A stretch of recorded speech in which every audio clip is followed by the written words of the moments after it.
If you drive through Redmond, Washington right now, past the manicured campus lawns and the glass atriums and the electric vehicle charging stations that line every parking structure, you will see something that shouldn't exist, something that violates every assumption about American technological supremacy that has been treated as gospel for the last 40 years. You will see moving trucks, dozens of them, long white trailers with their rear doors open, loading dollies rolling up aluminum ramps, crates stamped fragile server, equipment stacked 4 high on pallets wrapped in industrial plastic. You will see employees walking out of Building 34, the nerve center of Microsoft's artificial intelligence research division, carrying cardboard boxes with their personal belongings, photographs of their families, coffee mugs with the company logo, the small human artifacts of a career that was supposed to be spent here in this building, in this city, in this country. They aren't being fired. They aren't being laid off. They are being relocated to Toronto at 6 a.m. Pacific Time this morning. Before the Seattle fog had lifted off Puget Sound, before the first barista at the Microsoft campus, Starbucks had pulled the first espresso, Satya Nadella, the CEO of Microsoft, the man who transformed a struggling software company into a $3 trillion artificial intelligence empire, stood in front of a camera in a studio that was not in Redmond. It was in a glass tower overlooking the Toronto waterfront. Behind him, through the floor to ceiling, windows, you could see the CN Tower, the Canadian flag, and a banner that read in clean white letters on a blue background, Microsoft AI, Toronto Global Headquarters. Nadella looked into the camera. He didn't look angry. He didn't look triumphant. He looked like a man who had made the hardest decision of his career and had made peace with it. And then he said the sentence that just detonated the American technology industry. He said, "Effective today, Microsoft is relocating its global artificial intelligence research and development headquarters from Redmond, Washington to Toronto, Ontario. This decision reflects our commitment to operating in an environment that provides the regulatory stability, talent accessibility, and supply chain certainty that a generational technology investment requires. We are grateful to Canada and to Prime Minister Carney for creating the conditions that make this transition possible. Regulatory stability, talent accessibility, supply chain certainty. 3 phrases, 3 daggers, each one aimed directly at the heart of the Trump administration's technology policy. He didn't say Trump's name. He didn't have to. Everyone listening knew exactly what regulatory stability meant. It meant we can't operate in a country where the president changes the rules every Tuesday. Everyone knew what talent accessibility meant. It meant we can't hire the engineers we need because your immigration policy treats the world's brightest minds like criminals. Everyone knew what supply chain certainty meant. It meant we can't build AI infrastructure when the chips we need are subject to tariffs that change based on what the president saw on cable news at 2 a.m. Microsoft, not Samsung, not Toyota, not Volkswagen, not a foreign company deciding that America is too risky. An American company, the 3rd most valuable company on the planet. A company founded in Albuquerque, New Mexico in 1975 by 2 American kids who believed that a computer should sit on every desk in every home in America. That company just looked at America under Donald Trump and said, "We can't build the future here anymore." The future of artificial intelligence, the technology that will define the next century of human civilization, the technology that will determine which nations lead and which nations follow. The technology that the Pentagon calls the single most important strategic capability of the 21st century is now being built in Canada. Not because Canada invented it, because America made it impossible to build at home. $40 billion investment, 15,000 engineering positions, the largest AI research campus on Earth, the training infrastructure for the next generation of large language models, autonomous systems, and quantum AI hybrid architectures. All of it going north, all of it landing in a country that 6 years ago was known primarily for maple syrup, hockey, and politeness. Mark Carney is turning Canada into the intellectual capital of the planet, and he is doing it with the same weapon he has used in every single battle of this economic war. He is doing it with boring, competent, predictable governance. He is doing it with spreadsheets and handshakes and contracts that mean the same thing tomorrow as they mean today. He is doing it by being the adult in the room while the most powerful man on earth throws furniture. Donald Trump told you that America first would keep American companies in America. He told you that tariffs and threats and executive orders would force the world to build here, to invest here, to innovate here. He told you that strength meant screaming louder than everyone else. This morning, the quietest man in the room won, and the loudest man in the room lost the most important technology company in American history. In the next 45 minutes, I'm going to take you inside the decision that just reshaped the global technology landscape. I'm going to show you the leaked Microsoft board presentation that classified the United States as a Tier 1 operational risk environment for AI development, the same classification they use for countries with active internet censorship. I'm going to show you the secret meetings between Nadella and Mark Carney that have been happening for 11 months in hotel suites in Davos in Singapore and in a private dining room in Ottawa that the CIA knew about, flagged, and was ignored. I'm going to show you why 15,000 of the most brilliant engineers on Earth are packing their bags right now, why the governor of Washington state is in a full-blown panic, and why the price of every cloud computing service you use, from your email to your streaming to your banking app, is about to go up. And I'm going to explain why this isn't Nadella being unpatriotic. This is Nadella being rational because Donald Trump made patriotism too expensive. You are watching the most significant brain drain in American history. Not to China, not to an adversary, to America's neighbor. Because America's leader made America uninhabitable for the people who build the future. Don't look away. Segment 1. The Trigger. To understand why Satya Nadella just moved the brain of American technology to Canada, you have to understand what Washington did to that brain over the last 14 months. Because this didn't happen in a vacuum. It happened in a sequence. A precise, predictable, entirely avoidable sequence of policy catastrophes that reads like an instruction manual on how to destroy your own innovation ecosystem. 14 months ago, Microsoft was all-in on America. The Redmond AI campus was expanding. They were hiring 3,000 engineers a quarter. They had broken ground on a $12 billion data center complex in Virginia. They were deepening their partnership with the Department of Defense on Project Maven, the AI-powered intelligence system that was supposed to give the US military an unbeatable advantage. Then Trump happened to technology. It started with immigration. 6 months ago, the administration announced the American Talent Priority Initiative. Despite the patriotic branding, it was the most devastating blow to the US tech sector since the dot crash. The initiative imposed a 60-day processing freeze on all H-1B visa applications. While the Department of Labor conducted what it called a domestic workforce availability review, the review was supposed to take 60 days. It has now lasted 6 months. Not a single new H-1B visa has been processed. Let me tell you what that means for Microsoft. Microsoft's AI research division employs approximately 22,000 people globally.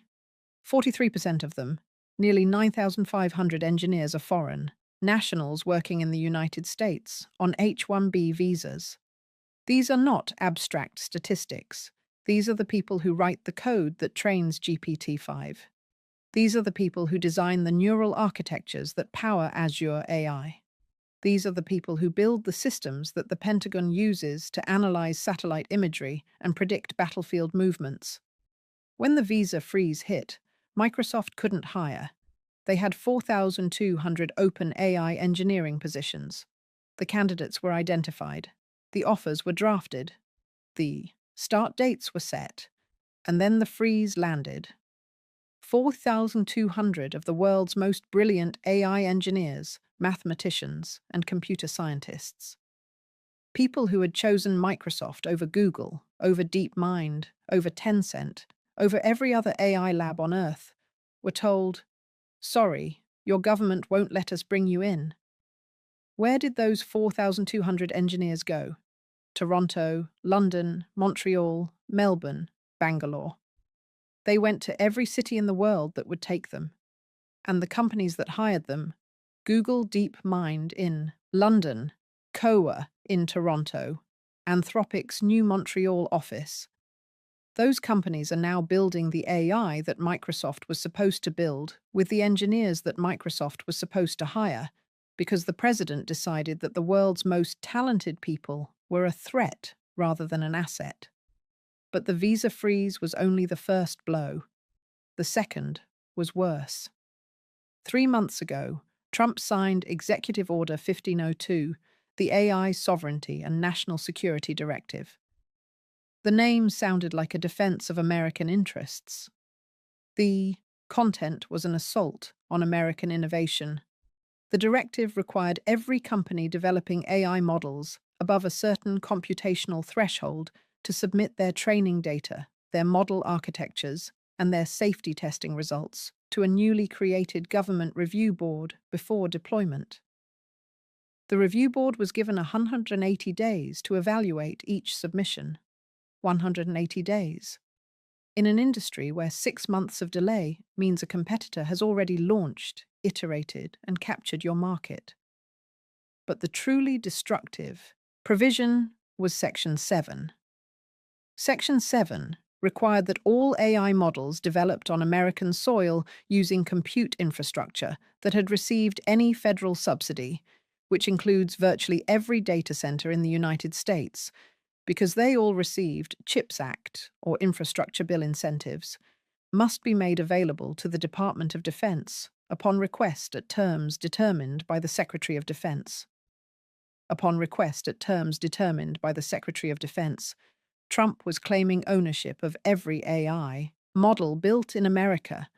He was telling Microsoft, Google, Meta, and every AI company in the country that anything they built on American soil belonged potentially to the US government at a price the government would set without negotiation. When Nadella read Section 7, sources inside Microsoft say he went silent for a very long time. Then he called his general counsel. Then he called his chief technology officer. Then he called the one person outside Microsoft who he trusted to understand both the technical and the financial implications of what he was reading. He called Mark Carney. The call lasted 2 hours and 40 minutes. We know this because Canadian Access to Information requests have produced scheduling documents that reference it. We also know because 3 separate technology journalists in Toronto confirmed it through their own Microsoft sources. On that call, Carney made his pitch. Not a political pitch, a mathematical pitch. He showed Nadella the numbers. The cost of the visa freeze, the cost of the 180-day review delay, the cost of Section 7's implied government ownership, the cost of operating in a country where the rules change based on the president's cable news consumption. Then he showed him the Canadian alternative. No visa freeze. Canada's global talent stream processes work permits in 2 weeks. No 180-day review board. Canada's AI regulatory framework, designed with input from Toronto's Vector Institute, the world's leading AI research centre, is principles-based, not permission-based. No government ownership clause. Canadian law explicitly protects corporate intellectual property from government seizure without due process and fair market compensation. And then Carney showed him the talent. Toronto has more AI researchers per capita than any city on Earth. The University of Toronto's Computer Science Department, where Geoffrey Hinton invented deep learning, produces more AI PhDs than MIT, Stanford, and Carnegie Mellon combined. The Vector Institute, founded with Canadian government backing, has trained over 3,000 AI specialists in the last 5 years. Montreal's MA Institute, founded by Yoshua Bengio, is the largest academic AI lab in the world. The talent was already there. The infrastructure was already there. The regulatory environment was already there. All Carney had to do was open the door, and all Trump had to do was not slam his own door shut. But he couldn't resist. He never can. Nadella looked at America. He saw a visa freeze that was strangling his hiring pipeline, a review board that was strangling his product launches, a government ownership clause that was strangling his intellectual property, and a president who was strangling the innovation ecosystem that made Microsoft possible in the first place. Then he looked at Canada. He saw open doors, stable rules, available talent, clean energy for data centers, and a prime minister who understood that the most important thing a government can do for a technology company is get out of the way. The decision wasn't emotional, it was actuarial. Microsoft's risk assessment team calculated what they call the Trump premium, the additional cost of operating in the United States under the current administration. The Trump premium for AI development was calculated at $8.7 billion annually, $8.7 billion per year in visa delays, regulatory compliance, legal exposure, and policy uncertainty. $8.7 billion every year. That's not a cost of doing business. That's a cost of doing business in Trump's America. And it was a cost Nadella decided he would no longer pay. He chose Canada not because Canada is better than America, because America's president made America worse than Canada. And in business, you don't pay a premium for worse. Segment 2. The receipts. We do evidence here, not opinion, not outrage. Let's look at the hard evidence that proves this was a calculated strategic withdrawal from a hostile operating environment. Receipt 1. The Microsoft Board Presentation. This is the document that ended Microsoft's American era. It was presented to Microsoft's Board of Directors 6 weeks ago. It has been partially leaked to the information and independently confirmed by 2 former Microsoft executives who were briefed on its contents. The presentation is titled Global AI Operations Risk-Adjusted Location Analysis. It is 127 slides. It evaluates every major country where Microsoft operates or could operate AI research facilities. Each country is scored across 12 risk categories, including regulatory stability, talent pipeline depth, energy cost and reliability, intellectual property protection, immigration flexibility, government interference risk, and supply chain access. The United States scored lowest among all G7 nations, lowest below Japan, below Germany, below France, below Italy, below the United Kingdom, below Canada. The specific scores are classified, but the summary slide, which has been described by multiple sources, contains one paragraph that should be carved into the wall of the Oval Office. It reads, "The United States currently presents the highest regulatory risk and the lowest policy predictability of any advanced democracy for AI scale investment. Executive branch interference in AI development, deployment, and intellectual property governance has created conditions that are incompatible with the multi-decade investment horizons required for foundational AI research. The committee recommends strategic reallocation of core AI operations to jurisdictions demonstrating institutional stability and technology sector governance maturity." Technology sector governance maturity. Microsoft just told its own board that the United States government is too immature to host artificial intelligence research, that the country that invented the internet, the personal computer, the smartphone, and the large language model is too politically unstable to be trusted with the next generation of the technology it created.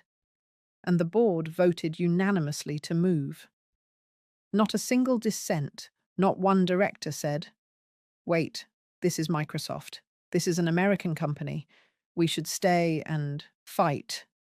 Because the directors ran the numbers too, and the numbers said the same thing Nadella's risk team said. The Trump premium is too high. Move receipt to the Carney courtship. Now look at what was happening on the other side of the border. While Trump was building barriers because Carney didn't wait for Microsoft to call, Carney called them. 11 months ago, Mark Carney launched what his office internally designates Project Turing.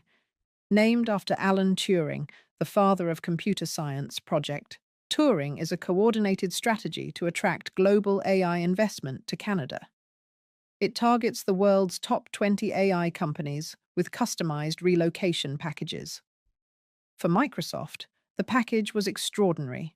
The site, a 400-acre waterfront campus in Toronto's Portland district, currently being developed as a mixed-use innovation zone. The City of Toronto fast-tracked the zoning and permitting. The province of Ontario committed $2.1 billion in infrastructure development, transit connections, broadband backbone, and a dedicated clean power feed from Ontario's nuclear and hydroelectric grid. The campus will have its own fibre optic ring connected directly to transatlantic and trans-Pacific submarine cables, giving Microsoft sub-millisecond latency to European and Asian data markets. The Talent Canada committed to processing 5,000 work permits for Microsoft-designated AI engineers within 90 days of the announcement. Not H-1B lottery tickets that take years. Permits processed, delivered 90 days for engineers from India, from China, from Europe, from anywhere. Because Canada doesn't treat the world's brightest minds as a threat. Canada treats them as the most valuable import on Earth. The fiscal framework, a 15-year tax incentive structure that reduces Microsoft's effective corporate tax rate on AI research revenue to 9%. For context, the US federal corporate rate is 21%, and Trump has been threatening to raise it for companies he considers disloyal. Carney's 9% isn't just lower, it's guaranteed for 15 years, across administrations, written into law, not executive order. Because executive orders can be revoked by the next president's mood, laws require parliaments to change. The intellectual property guarantee. This is the one that sealed the deal. The Canadian government provided Microsoft with a written, legally binding sovereign guarantee that no Canadian government, current or future, will claim ownership of, require access to, or compel disclosure of any AI model, training data, or research output developed on Canadian soil, signed by the Prime Minister, countersigned by the leaders of all major opposition parties, enshrined in legislation. Trump's Section 7 said, "What you build here belongs to us." Carney's guarantee said, "What you build here belongs to you forever." If you're Satya Nadella, which country do you choose? The one that's trying to seize your intellectual property, or the one that's writing it into law that your intellectual property is sacred? The answer is obvious. The answer was always obvious. The only question was when Microsoft would stop hoping that America would become rational and start accepting that it wouldn't. Today was that day. Receipt 3, the market verdict. The machines don't lie. Let's listen. Microsoft stock surged 7.3% in pre-market trading, 7.3% on the day they announced they were leaving America. The market is celebrating Microsoft's departure from the United States because the market sees what Trump can't see. The market sees that Microsoft in Canada is more valuable than Microsoft in Trump's America because Microsoft in Canada doesn't carry the Trump premium. No regulatory uncertainty, no visa freeze, no government ownership clause, no 180-day review board.